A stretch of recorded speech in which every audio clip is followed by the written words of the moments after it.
মোহতারাম, আপনি যেমনটি বলছিলেন যে আসলে পানি দিয়ে কষ্ট দেওয়া হচ্ছে, অনেক জায়গায় এমনটি চিত্র আছে, কিন্তু আবার পানির যে অপচয় হচ্ছে সেই ব্যাপারে যারা ভাড়াটিয়া বললেন, আপনি ভাড়াটিয়ার কথা তুলে নিয়ে আসলেন, তো তারা তো পানি অপচয় করছে কেউ কেউ। তো আপনি সেই অপচয়ের দিকটা কি বলবেন, ইসলাম কিভাবে দেখে এটাকে? জি, এটা একটা গুরুত্বপূর্ণ দিক। অর্থাৎ পানিটা দেওয়াটা যেমন আমার দায়িত্ব, আবার পানিটাকে ব্যবহার করার ক্ষেত্রে মিতব্যয়ী হওয়া এটা আবার আমি যে ভোগ করছি, ভোক্তা, যিনি এই ভোক্তা। ভোক্তার জন্য দায়িত্ব। দুজন দুজনের অধিকারের দিকে খেয়াল রাখা দরকার। আমাদের দেশে পানির অপচয় সবচাইতে বেশি হয়। বিশেষ করে বাসাবাড়িতে যে আমাদের সম্মানিত মা বোনেরা আছেন, তারা দেখা যায় কিছু কাপড় ধোয়ার জন্য এক বালতি পানি যথেষ্ট। কিন্তু দেখা যায় ওই এক বালতি পানি শুধুমাত্র যে একটা কাপড় ভিজানোর জন্যই, এটা অপচয়। তো এটাও একটা বিষয়। এ প্রসঙ্গে বেশ কিছু বক্তব্য আছে, হাদিসের বর্ণনা আছে এবং আমিরুল মোমিনিনদের ব্যক্তিগত উক্তি আছে। মৌলিক কথা যেটা আছে সেটা হলো যে যে রসুল করিম সাল্লাল্লাহু আলাইহি ওয়াসাল্লাম পানি অপচয়ের ব্যাপারে নিষেধ করেছেন এবং একথাও বলেছেন যে যদি কেউ যদি একটা নদীর কিনারায় যদি অজু করে অথবা নদীর কিনারায় যদি বসে সে যদি পানিটাকে ব্যবহার করে, তাহলে সেই জায়গায় পানি ব্যবহার করার ক্ষেত্রেও যেন মিতব্যয়ী হয়। এজন্য আমরা যে অজু করি, অজু করাটা কিন্তু একবার করাটা কিন্তু ফরজ।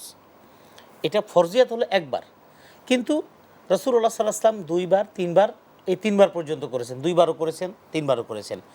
এটার কারণটা কি? কারণ হলো এটা হলো আমাদের অঙ্গ ভিজা না ভিজার টেলিফোন বিষয়। দর্শক আছে না, ফোন নিয়ে জি আপনার কাছে আসবো।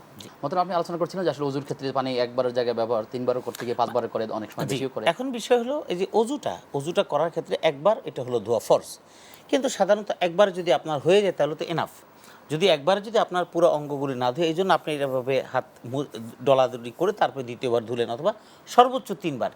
এই তিনবারের বেশি করাটা কিন্তু মাকরু এবং সমস্ত ফুকাহায়ে কেরাম বলেছেন। কারণটা কি? এই জায়গার মধ্যে অপচয় হচ্ছে এখন অসওয়াসাও থাকে এবং এখানে হ্যাঁ, এটাও বলতেছি। আরেকটা জিনিস মানুষের ভিতরে কাজ করে, ওয়াসওয়াসা। মনে হয় ভিজে নেই, মনে হয় পায়ের ওই কোনাটা রয়ে গেছে। এ ব্যাপারে রাসূল করিম সাল্লাল্লাহু আলাইহি সাল্লাম বলছেন এবং বাবুল ওয়াসাইস এরকম একটা অধ্যায় আছে, সেখানে শয়তানের ওয়াসওয়াসা কিভাবে হয় এই বিষয়গুলো উল্লেখ করা আছে। তার মানে আমি যখন ওযু করতেছি শুকনো লাগে, তখন এটাকে ওয়াসওয়াসা মনে হয়, এই ওয়াসওয়াসা থেকে দূরে থাকতেও বলা হয়েছে। তো সুতরাং পানি যারা ব্যবহার করবে তাদেরও পানি ব্যবহারে মিতব্যয়ী হওয়া দরকার। আবার যারা ওই পানি যারা সাপ্লাই দিবে তাদেরও এই ব্যাপারে ওই সতর্ক থাকা দরকার। খাবারের ব্যাপারে একটা হাদিসের মধ্যে আছে, রাসূল সাল্লাল্লাহু আলাইহি ওয়াসাল্লামের বর্ণিত একটা হাদিস যে আল্লাহ রাসূল সাল্লাল্লাহু আলাইহি ওয়াসাল্লাম দেখলেন কোনো মানুষ খাবার খাচ্ছে, খাবারের মধ্যে অপচয় করছে। তো সেই ক্ষেত্রে আল্লাহ রাসূল সাল্লাল্লাহু আলাইহি ওয়াসাল্লাম বলছেন যে আসলে খাবারে যারা অপচয় করে, অর্থাৎ আল্লাহ রাসূল ঢুকার পরে দেখলেন একটা রুটি পড়ে আছে। আল্লাহ রসুল আয়েশা সিদ্দিকা রাদিয়াল্লাহু তাআলা আনহার ঘরে ঢুকেছেন, একটা রুটি পড়ে আছে। আল্লাহ রসুল রুটিটা উঠিয়ে এটা ঝাড়া দিয়ে এটা খেলেন। এরপরে বললেন যে আকরিমি কারিমান, যে একটা এইটা সম্মানিতকে তোমরা সম্মান জানাও। কারণ যেই জাতি কোনো খাদ্যদ্রব্যকে অপচয় করে, এটার কারণে আল্লাহ যখন তাদের থেকে খাদ্যদ্রব্য রিজিকটা যখন উঠিয়ে নিয়ে গেলে ওই জাতিকে আর ওই খাদ্যদ্রব্য নিয়ামত দিয়ে তাকে আর প্রাচুর্য দান করা হয় না। তো এই পানিটা আমরা এতটাই অপচয়, এমনভাবে পানির সাথে পানিটা অপচয় করছি এবং করেছি, যে কারণে হয়তো আমাদের থেকে আল্লাহ যদি নিয়ামত উঠিয়ে নেন, এখন আসমান থেকে বৃষ্টি নেই, জমিনের যে পানির যে স্তর আছে, লেয়ার আছে, এই লেয়ারগুলো অলরেডি অনেকটা নিচে নেমে গেছে। এবং ভূতত্ত্ববিদ যারা আছে তারা বলছেন যে প্রতি গ্রীষ্মকালীন সময় পানির লেয়ার অনেক ফিট নিচে চলে যায়। এবং কোরআন কিন্তু একথা বলেছে, কুল আরাআইতুম ইন আসবাহা মাউকুম গাওরা ফামান ইয়াতিকুম বিমাইন মাইন।